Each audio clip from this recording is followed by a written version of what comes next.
no collusion. Real fights, no erosion. If it's not sanctioned, it's probably real. This is the No Sanction Show!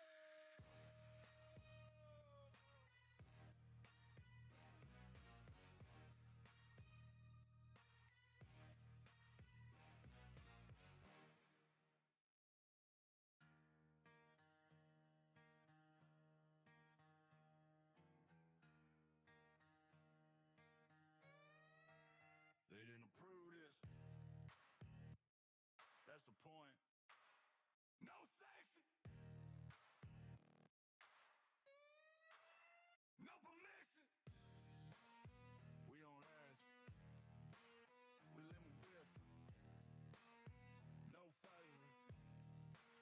No perimeters. Real fights. No limits. No petty records. No quiet deals. No hidden hands. Just blood and steel.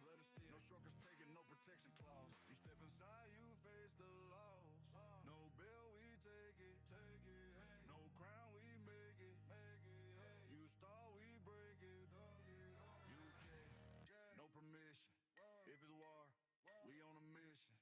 No net, no collusion. Real fights, no erosion. If it's not sanctioned, it's probably real. This is the No Sanction Show!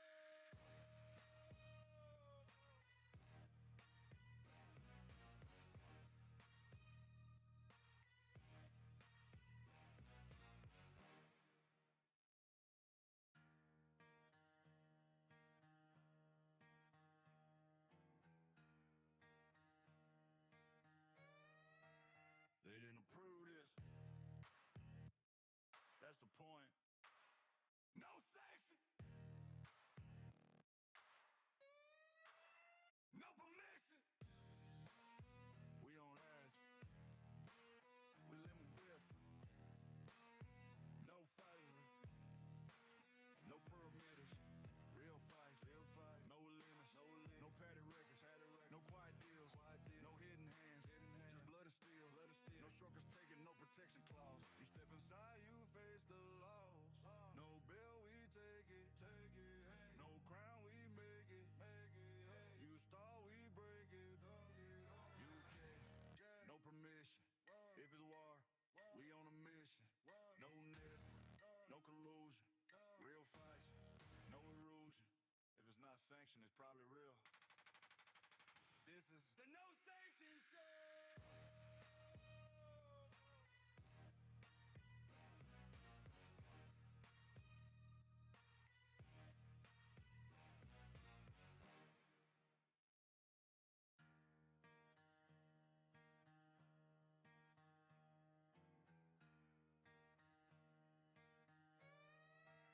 They didn't approve this.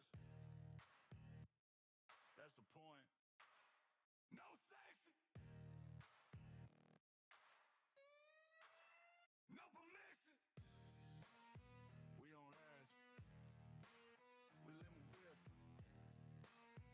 No fighting. No perimeters. Real fights. No limits. No petty records. No quiet deals. No hidden hands. Just blood and steel. No shortcuts taken. No protection clause. You step inside, you face the laws. No bill, we take it. No crown, we make it. You stall, we break it. UK, no permission. If it's war, we on a mission. No net, no collusion. Real fights, no erosion. If it's not sanctioned, it's probably real. This is the No Sanction Show!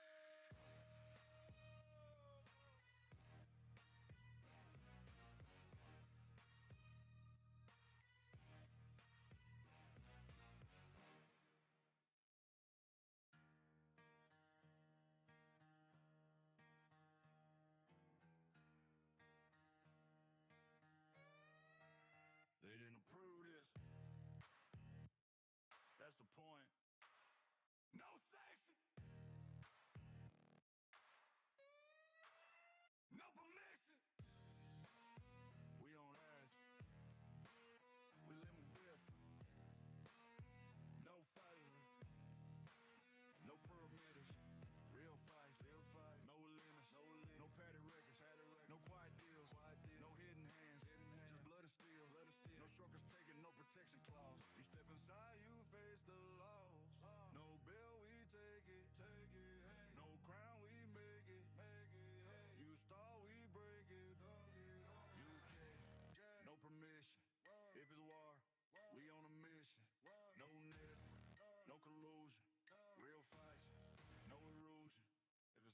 sanction is probably real. This is the No Sanction Show.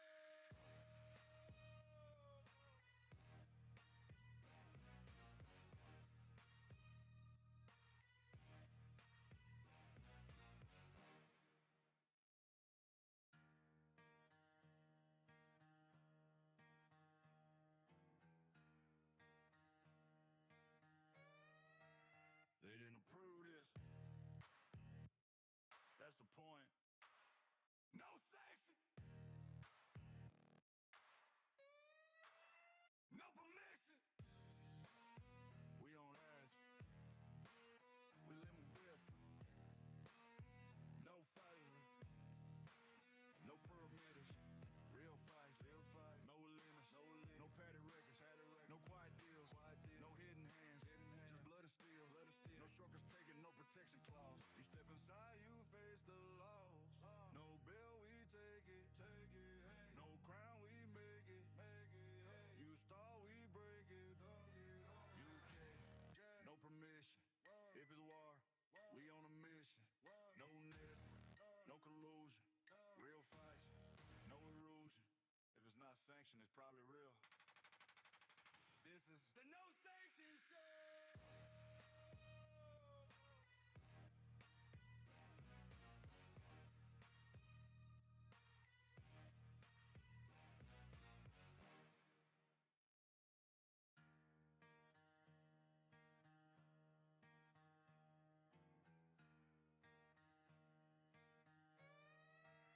They didn't approve this.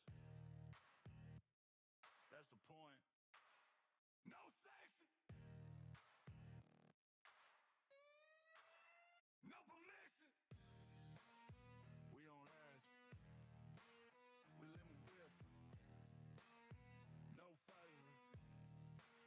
No perimeters. Real fights. No limits. No patty records. No quiet deals. No hidden hands. Just blood of steel. No strokers taking no protection clause. You step inside, you face the laws. No bill, we take it. No crown, we make it.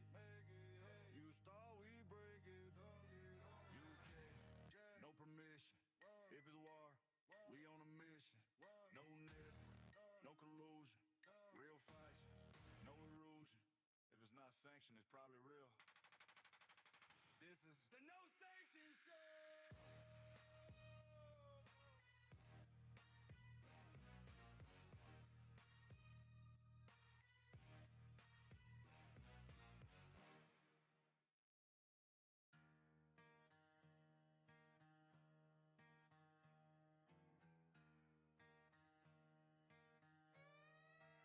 They didn't approve this.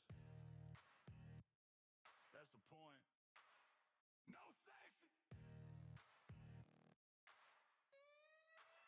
No permission. We on ass. We living different. No favor. No perimeters. Real fights. No limits. No patty records. No quiet deals. No hidden hands. Just blood of steel. No strokers taking no protection clause. You step inside, you face the laws. No bill, we take it. No crown, we make it. You stall, we break it. UK, no permission. If it's war, we on a mission.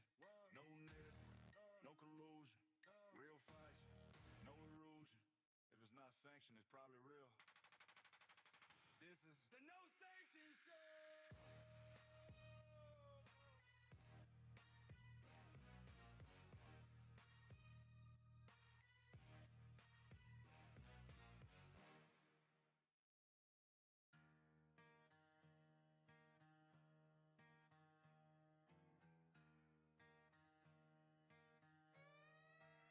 They didn't approve this.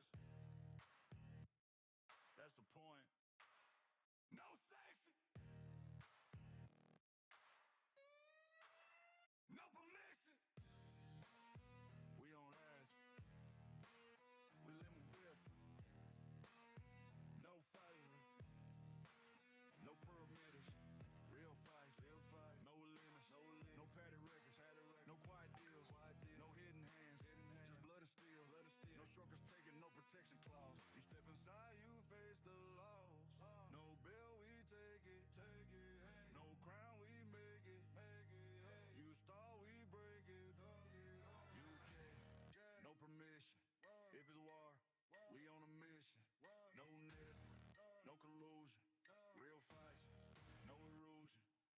not Sanction, it's probably real.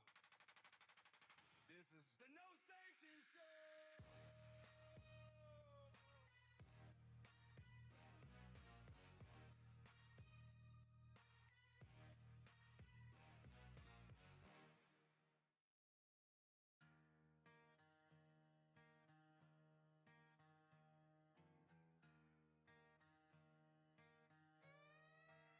They didn't approve this. That's the point. No sanction. No permission. We don't ask. We limit with. No fighting. No perimeters. Real fights. Real fight. No limits. No limits. No patty records. No quiet deals. No hidden hands. Just blood and steel. No shortcuts taken. No protection clause. You step inside, you face the laws. No bill, we take it. No crown, we make it. You stall, we break it. UK, no permission. If it's war, we on a mission. No net, no collusion. Real fights, no erosion.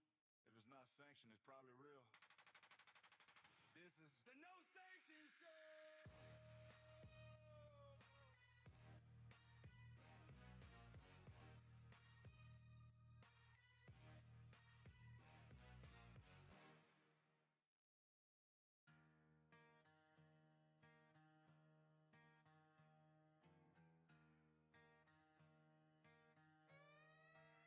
They didn't approve this. That's the point. No sanction. No permission. We don't ask. We limit with. No fighting. No perimeters. Real fights. No limits. No patty records. No quiet deals. No hidden hands. Just blood and steel. No shortcuts taken. No protection clause. You step inside, you face the laws. No bill, we take it. No crown, we make it. You stall, we break it. UK, no permission. If it's war, we on a mission. No net, no collusion.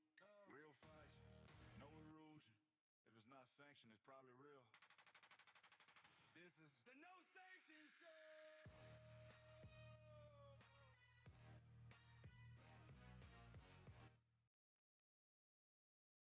Episode 4 of the No Sanction Show, live on BiYu Boxing. I'm your host, Joe Jeezy, and I got my analyst, the one and only Hector Macho Camacho Jr.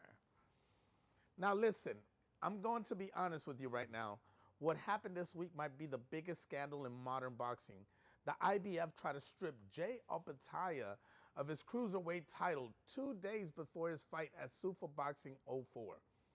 His attorney sent a letter to every sanctioning body alleging coordinated collusion and claims they are intercepted messages from high-level executives admitting to the scheme. We're talking about the IBF, the WBC, the WBA, the WBO, and Matchroom Boxing, all named in preservation notices. This is a potential antitrust lawsuit. We also got Opetaia's dominant win on Sunday. UFC 326 results. John Jones requesting his UFC release. Dana White and Eddie Hearn are now challenging each other to a boxing match. Ryan Garcia and Devin Haney are in each other's DMs. Tank Davis has a comeback fight in talks. And tonight is the Zone's doubleheader in Anaheim and Dublin. 13 segments, 1 hour. Let's get into it. Now this segment is called The Scorecards Might Lie, the IBF conspiracy. And this week, the sanctioning bodies might have lied. Let me walk you through the biggest scandal in boxing right now. This is going to make a minute. It's going to take a minute because the timeline matters, all right? So the IBF president, Daryl, the People Sees Opetaia Glanton fight announced on social media. Not from Sufa, not from anyone official. He finds out on Instagram. He emails Mick Francis at Tasman Fighters, Opetaia's co-promoter and promoter of record with the IBF, and reminds him of the IBF Rule 5. Francis submits an application that same day for an optional title defense. The IBF denies it after that. Francis and Tasman fighters get pushed out of the negotiations entirely. And new representative retained by Opetaya takes over. Sean Gibbons, who runs Manny Pacquiao Promotions and Knucklehead Boxing, becomes the mediator between Opetaya's team and the IBF. Now, March 3rd, Gibbons submits a new bout application listing Pacquiao Promotion as the promoter, not Zuffa.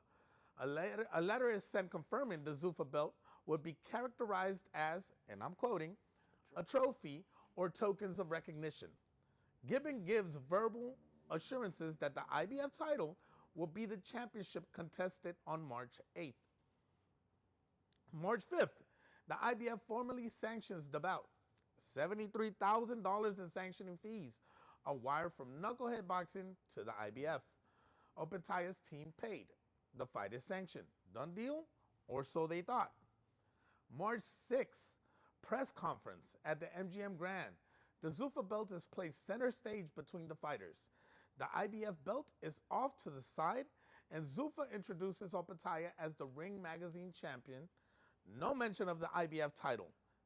That night at 8:22 p.m. Eastern, the IBF sends an email to Gibbons withdrawing sanction. The reason? The press conference made it clear the Zuffa title was still being contested. The IBF supervisor who traveled from New Mexico, who got a $200 per diem, gets on plane and goes home. March 7th, the IBF wires the $73,000 back to Knucklehead Boxing. March 8th, the fight happens anyway. Opetaya dominates Glanton, wins a shutout unanimous decision, 119 to 106 on all three cards, and wins the inaugural Zuffa Boxing World Cruiserweight Championship. But the IBF title was not on the line. Now, Macho, with just what we just discussed now, your dad dealt with sanctioning bodies his whole career. Have you ever seen anything like this? A title sanction, fees paid, then pulled 2 days before the fight? And get the money back? Yeah, and give the money back. Hey, what's going on with boxing? Communication, what's going on? I never seen nothing like this. My father was stripped of the title. I'm making the weight going up. That's a legitimate reason why, but this is going on. It's a black eye for boxing. Now, the IBF found out about the fight on Instagram. What does that tell you about the communication between Zuffa and traditional boxing establishment? There's none. Somebody's being pushed to the corner. Yeah. Now, Sean Gibbons as mediator, is that normal? A third-party promoter negotiating between a champion and a sanctioning body? Hey, this is a new wave of boxing. I've never seen nothing like this. Yeah. Now, the press conference belt placement, was that Zuffa deliberately provoking the IBF, or was the IBF looking for an excuse? To make it neutral, both sides. Both sides. Make it neutral. Now, here's where it gets explosive. On Tuesday, March 11th, Opetaya's attorney sent a letter that was obtained by the Ring Magazine. And this letter makes some of the most serious allegations I have ever seen in boxing. The attorney says Opetaya has, quote, good reason to believe that the IBF's decision was the product of, quote, coordinated industry. Wide collusion designed to punish him for working with Zuffa Boxing and to deter other athletes from doing the same. I'll read that again. Coordinated, industry-wide, collusion designed to punish a fighter for choosing who he works with and to deter other fighters from making the same choice. But it gets even bigger. The letter says that IBF's actions were, quote, aided and abetted by other sanctioning bodies and promoters, and that they intentionally inflicted significant financial and reputational harm on Opetaya. And here's the bombshell. The attorney states that Opetaya is aware of messages between high-level executives, essentially admitting to the scheme. Bobby Harrison, the owner of BiYu Boxing, and our executive producer flagged this to us. There are reportedly intercepted communications between sanctioning body officials that suggest they were coordinating their response to Zuffa before any of this became public. The letter includes legal preservation notices, which is formal instruction to preserve all documents and communications sent to the IBF, the WBC, the WBA, and the WBO, and Matchroom Boxing. 5 organizations, all 4 sanctioning bodies, plus a promotional company. That tells you the legal team believes this conspiracy goes beyond what just the IBF. And on the same day, the IBF released their own statement saying, quote, The status of the IBF cruiserweight title remains in deliberation, meaning as of right now, Opetaia has not been officially stripped. They're still deciding. Opetaia himself said after the fight, I got told about 5 minutes ago that as of now, I'm actually not stripped. Now, messages between executives admitting to the scheme, if those messages come out publicly, what happens to boxing? It's a black eye for box. That's something that box do not need. Yeah. We gotta take care of our reputation. That's something we do not need in the sport right now. Now, preservation notices to all 4 sanctioning bodies and Matchroom. Does that mean Matchroom was involved in trying to sabotage Zuffa? Somebody's hand got caught in the cookie jar. Now, if Opetaia's legal team has real evidence, this could be the antitrust lawsuit. What would that mean for the sport? Big black eye, like I said. This is something we don't need. And new companies coming in. Seems like some trying to block what's trying to happen. But we got to keep our eyes on this, see what's going on. I'm sure they're not going to stop now. Now, the WBO and IBF are planning a joint convention specifically to oppose Zuffa. The WBC has been openly hostile. Is the entire boxing establishment trying to freeze Zuffa out? That's what it's looking like. Yeah, the boxing world, we're scared of changes. We're scared of, Now, something new. Now, your dad had titles stripped, had issues with sanctioning bodies. Yeah. Would he have spoken out like Opetaia? You're supposed to. Not only that, not so long, I think Jenapek was a champion. Got caught with, got caught with dirty system, and he's still champion to this day. Correct. Now, we're moving on to the next segment, which is called Damage Report. All right, now we're going to talk about the Zuffa Boxing 04 results. Now, Damage Report, and let's talk about what actually happened in that ring on Sunday. Jay Opetaia made a statement. Opetaia versus Glanton. Unanimous decision, 119 to 106. On all 3 cards, that's a shutout through 12 rounds. Opetaia landed 250 punches to Glanton's 118, complete domination. But Glanton showed something he has never been stopped in 25 professional fights. This man ate a massive straight left in round 12 that froze him in place, and he was still standing at that bell.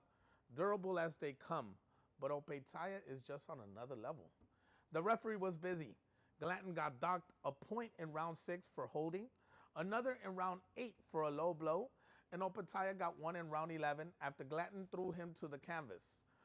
3-point deductions in 1 fight. Opetaia, after the fight, called out Baru Jack and said he wants the winner of Ramirez versus Benavides on May 2nd. His quote, I've been stripped once before. I've been stripped again, and I'll get the belt back, and I'll become undisputed. That's a champion mentality. On the undercard, Pablo Rubio Jr. showed incredible heart. He got dropped twice in round 3 against Aden Palma. A left hook and a right hand put him on the canvas twice. And this 22-year-old got up and won the last 3 rounds to take the unanimous decision. Fight of the night candidate. Now, Ricardo Salas stopped Jesus Saracho in round 8 of the co-main. Vlad Panin stopped Shinard Bunch in round 9. And there were 2 majority draws, Ramos versus Perez and Ochoa versus Serrano. Both razor-close competitive fights. That's Dana White's matchmaking philosophy. No mismatches, every fight competitive. Now, Macho, Opetaia's performance card. Let's do a little quick review. Yes. Now, 119 to 106 times 3 is Opetaia, the most dominant cruiserweight since Usyk. He looked great. Great performance. He used the southpaw stand to his advantage. The straight left was fine. He was going around. The uppercut was working. Feet movement. He surprised me. He looked great. Yeah. Oh, yeah, he did. Glanton has never been stopped in 25 fights. Is that resume point even after a shutout loss? I mean, hey, some guys take shots, but this guy, he stood there for 12 rounds, so do we give him credit for standing there for 12 rounds? Oh, yeah. He's tough, yes. Now, Rubio getting dropped twice and coming back, is that the Zuffa undercard breakout star? People love fighters who get up from the front, keep fighting, showing heart. That's that Rocky spirit, so yes. Yeah. Yes, that put butts in seats. Now, 2 majority draws on the card. Is that good matchmaking or bad judging? Sometimes it's tough to score fights sometimes, Depends on the kind of fights we're looking at. I mean, I believe in have your team talk to find out who's the judges of each fight and see what kind of style they like, how they judge their fights. That's the point. Different judges look for different things in fights, you know. So again, why not put ex-fighters, current fighters become judges who know the sport well? Now, Opetayo wants Ramirez Benavides winner. Can he compete at the top of cruiserweight light heavy? His skill set is very good. I was impressed. Now, if he win against Benavides. As if. You Big call him if, monster right? for a reason. Moving on to the next segment. This one's called the Money Round. Money Round, the business of boxing is in chaos this week. Dana White went off at the post-fight presser. He called the sanctioning bodies, and I'm going to use his exact words here, the most bottom feeder, low-level people I've ever been in business with. He said they're all rinky-dink and that he sees lawsuits coming. He announced Zuffa now has 22 television deals in 88 countries. They're planning up to 44 fights this year. International expansion to the UK, Australia, and Mexico. And the Meta Apex is being expanded to hold 1,100 to 1,300 fans by summer. Wow. White also said, I'm going to sign everybody that we think has the potential to be the world champion. He named Shakur Stevenson, Alexander Usyk, and Caliber Targets.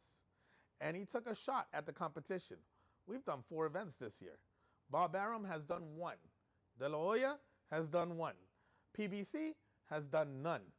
Meanwhile, Eddie Hearn went on the Ariel Helwani show and said, Dana White, his words, cannot lace my boots, and that White is spiraling. He accused White of controlling interview questions given to media. He said Zuffa shows are absolute, complete dog shit compared to matchroom shows.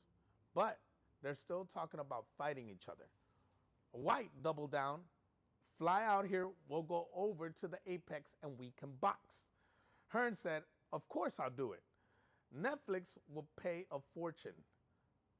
I'd probably spark him out. Caleb Walsh is encouraging it. This is real entertainment. Now on the business side, Jake Paul's MVP launched a women's boxing platform called MVPW with a multi-year ESPN deal through 2028. That means MVP now has a broadcast deal with 4 platforms: Netflix, DAZN, Sky Sports, and ESPN. That's unprecedented in boxing history. Tom Aspinall said on the Ariel Helwani show that he has not heard from the UFC since signing with Matchroom. Hearn said when he looked at Aspinall's UFC contract, he nearly fell off the chair because Aspinall was making less than what Hearn would pay a British title fighter at your call. And Hearn confirmed a dozen more UFC fighters have approached Matchroom Talent Agency. Now, Macho, Dana White calling sanctioning bodies bottom feeders. Is he right? Or is this man who's used to getting his way in the UFC can't handle boxing's structure? Probably a little bit of both. You know, us fighters, second generation fighter, coming up, our dream was to become world champion. Whether it be the Green, WBC, WBIBF, so you didn't care about. Our goal was to become champion. Now, 44 fights this year for Zuffa. Can they sustain that? Or is that Saudi money masking the reality? This is the takeover with Brother Turk funding it. Now, White versus Hearn, the boxing match. Would you pay to see that? And who wins? That's entertainment. You know what? And they probably make great numbers. I would like to see it. Why not? Now, MVP having deals on 4 platforms. Is Jake Paul actually becoming a serious promoter? We've been doing it for a long time already. Been pushing for a couple of years already. Signing female fighters, getting things together, giving back to the sport, giving back to communities. They're doing a great job. Hats off, Jake Paul. Now, stay out the ring. Just stay out the boxing just stay ring. out the ring. Yeah, that's it. Just stay out the ring. Now, Aspinall making less than a British title fighter. What does that say about UFC fighter pay? It's always been horrible. And those guys take knees, elbows to the head. You know Broken what? bones. And you know what, man? And I can understand the fighters. When they see, Dana White giving these big checks to boxers, they want to cross over. I want to go to boxing now. They're all pissed off, you know? Now, moving on to the next segment. It's called Beauty and the Beef. And we got multiple beefs going on at once. Garcia and Haney are in each other's DMs. Devin Haney revealed on Inside the Ring that Ryan messaged him about who's the A side. Haney said, I said, Ryan, let's try and make this fight happen. He messaged me saying, I hope you know I'm the A side. I don't know what that even came up. Garcia posted on X, I want to make it clear. I will do that fight next if we can figure this out.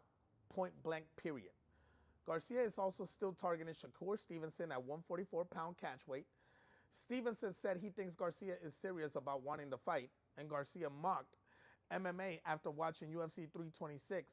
His quote, some dude breathing down my neck on top of me for 25 minutes that don't want to actually fight, I'm cool. That got the MMA community heated. But the biggest MMA story is Jon Jones requested his UFC release.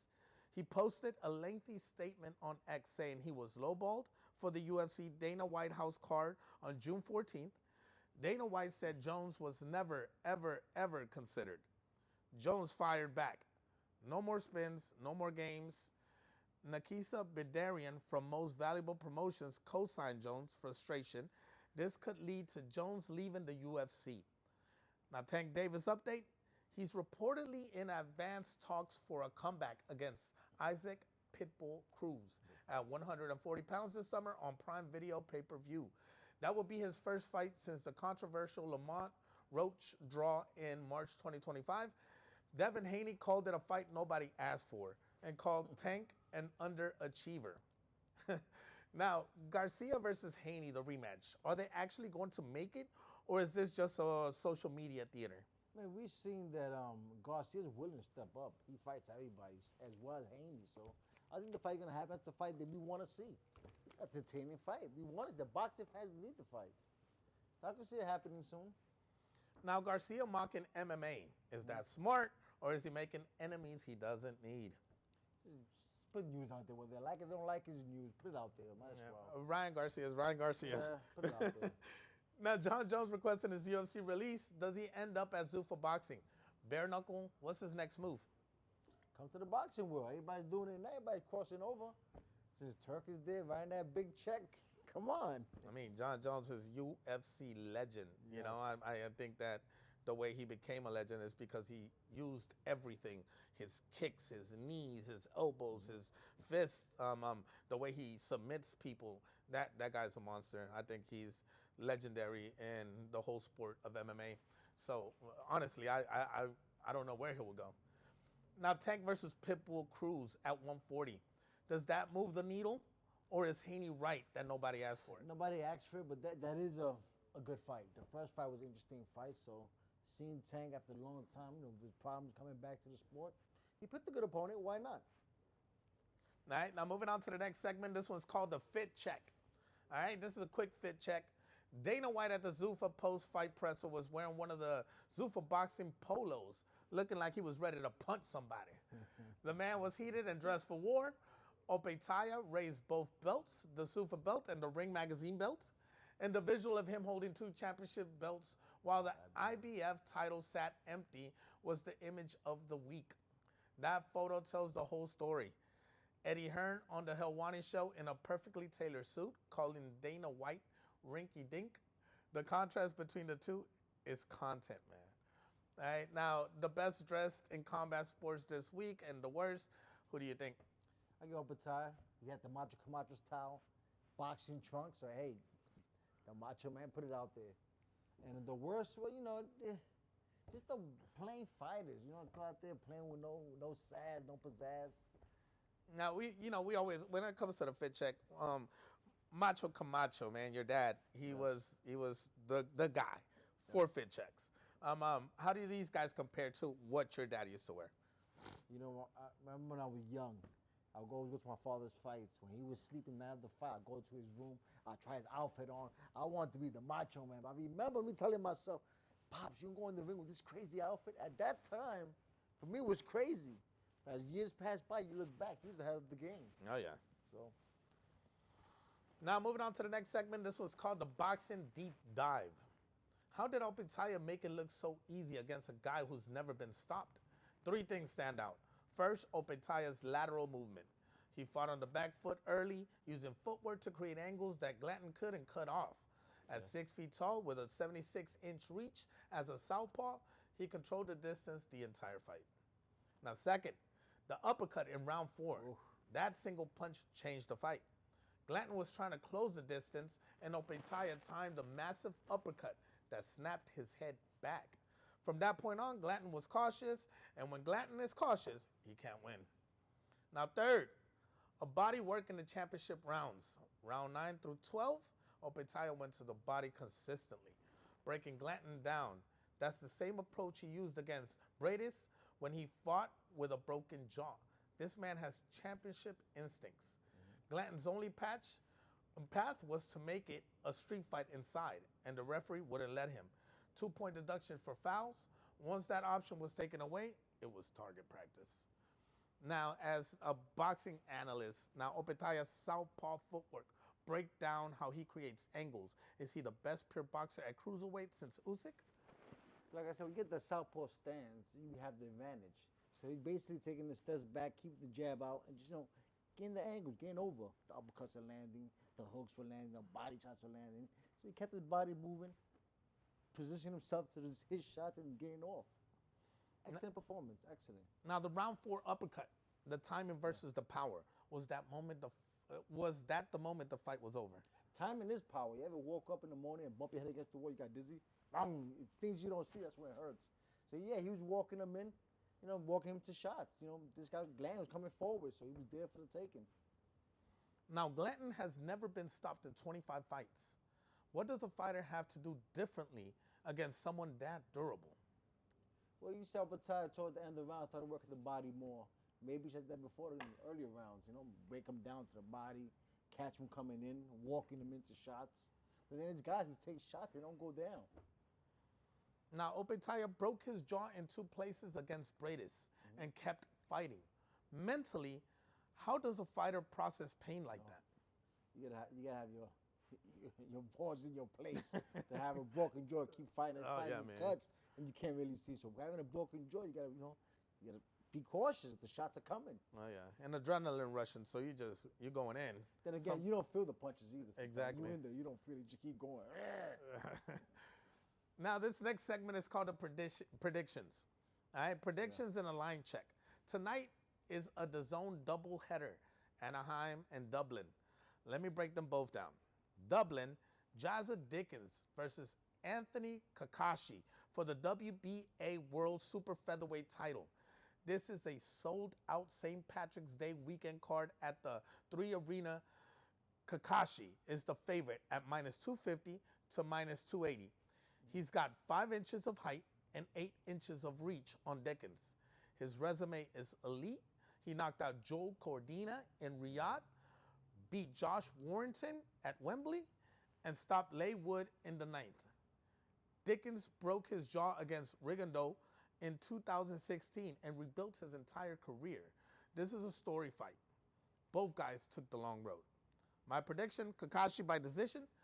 The size advantage is too much, and his wins are at tier above. Anaheim, Barbosa Jr. versus Kenneth Sims Jr. at welterweight. Through true crossroads fights, both are coming off losses and moving up to 147. Sims is the favorite at -180. Barbosa is the pressure fighter. Sims is the counterpuncher. This should be tactical. Now, Oscar Collazo defends his WBA and WBO minimum weight titles. He's a massive favorite at -3,000 to -5,000. And Gabriela Fundora defends her undisputed women's flyweight champion at -3,300. She's Sebastian Fundora's sister and the 2024 Female Fighter of the Year. Now looking ahead, March 28th, Fundora versus Thurman at the MGM Grand on Prime Video pay-per-view. Keith Thurman said, "Something in my gut says the story's not over." Now April 11th, Fury versus Makhmudov and Ben versus Prograis at Tottenham on Netflix. And May 2nd, Ramirez versus Benavides for the cruiserweight unification that Opetaya wants the winner of. Now, where's your predictions here? Now, Dickens versus Kakashi, 5 inches of height, 8 inches of reach.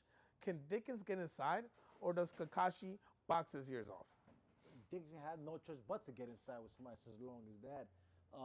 Kashi being the favorite, I can see Kashi win the fight with no problem. Okay. I'll box him. Now, Using his height. Barbosa versus Sims. Who wins the crossroads fights? It's a 0.5 for both fighters. Coming off 2 losses, both of them. Each had a loss. Both of them, they mid-30s. It's a crossroad fights, man. I take the more experienced fighter and Barbosa to win. Now, Fundora versus Thurman, March 28th. Is Thurman shot or does he have one more big night? We all have that one big night. And Thurman hasn't been punished as much, so he's still fresh. All right. Now, moving on to the next segment. This one is called Other Fights. Now, these are the other fights, UFC 326. It went down the same night as our episode 3. So let's catch up with that. Charles Oliveira beat Max Holloway by unanimous decision, 50-45 on all 3 cards for the BMF Championship. Oliveira used a smothering grappling game plan for 25 minutes. The crowd booed. Oliveira wants the UFC White House card, but the Paramount Plus stream went black for 2 minutes during round 3. People were furious. The knockout of the fight, Gregory Rodriguez flatlined Bruno Ferreira with 1-punch KO in round 1 at a minute 47. Revenge for a knockout loss 3 years ago. Early KO of the year candidate. Now, Misfits Boxing. MF Duel 2 in Derby, England. Ty Mitchell beat former pro Gabriel Rosado by unanimous decision to retain his MFB Pro Light Heavyweight title. And 2-time Olympic gold medalist in Taekwondo, Jade Jones, made her boxing debut with a spectacular second-round knockout. The woman she KO'd? Egypt Chris, the daughter of Treach from Naughty by Nature and Peppa from Salt and Pepper. That's a storyline you can't make up. At Boxing Insider 20 in Atlantic City, Justin Figueroa executed what was described as a DDT, a wrestling takedown, that slammed Luis Ramos headfirst into the canvas. Ramos was removed on a stretcher in a neck brace. It was ruled a no contest. That's a scary moment. And Ryan, the bruiser Rosicki, came back from a 15-month layout with a round 2 TKO in Nova Scotia. He's the WBC's #1 ranked cruiserweight with a 95% knockout ratio. He called out WBC champion Noel Mikhailian. If the IBF strips Opetaya, the cruiserweight division is about to get very, very interesting. Now, as here on the fight recaps, I don't know if you watched the UFC, but Oliveira, Holloway. Now, the BMF, that's the bad motherfucker belt. Oh, wow. The BMF, bad motherfucker. That's a good title. Now, boring grappling match or high-level MMA, I mean, the crowd booed. Now, the way that Holloway won that belt from the last fight, I mean, they're getting in the middle of the ring, signaling each other out to fight for it. This is a belt that it's a war. Now, for a fight that Oliveira takes the belt by grappling the whole fight and the crowd booing because they want that excitement. You got to be a bad motherfucker to win that belt. Yeah. So, what do you think on that? Well, the crowd has the rights to boo, but the same token, that's his strategy. That's his plan to win the fight. Exactly. At the end of the day, you got to win. Mm-hmm. Win is a win. Now, Jay Jones, Olympic gold medalist, transitioning to boxing. Is that a trend we'll see more of?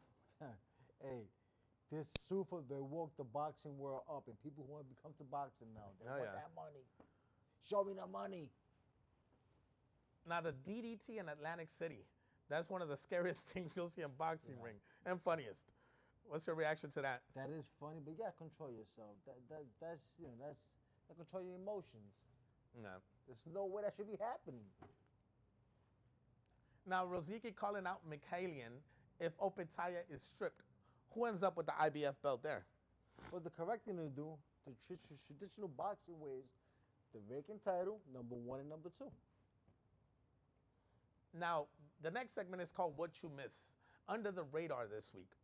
The WBO and IBF are planning a joint convention specifically to oppose Zuffa Boxing's proposed changes to the Muhammad Ali Act. The WBA and WBC are not part of it. They've taken Saudi sponsorship money. So the sanctioning bodies are splitting into factions. Boxing is literally dividing into camps. Now, Ronda Rousey and Gina Carano held a press conference for their May 16th MMA fight on Netflix, promoted by Jake Paul's MVP. Rousey went off on a UFC fighter pay. Francis Ngannou is on the co-main. Now, the World Boxing Futures Cup is happening in Bangkok. USA Boxing's youth team went 9-1 through the first 3 days. One kid won by referee stoppage in 23 seconds. Fran Hennessy, a 20-year-old British female boxer at 6-0, had a video about body image go viral with over 1 million views and got invited to the White Houses of Parliament to discuss boxing's positive impact on young people. That's what the sport should be about. Now, the WBO and IBF forming an alliance against Zuffa.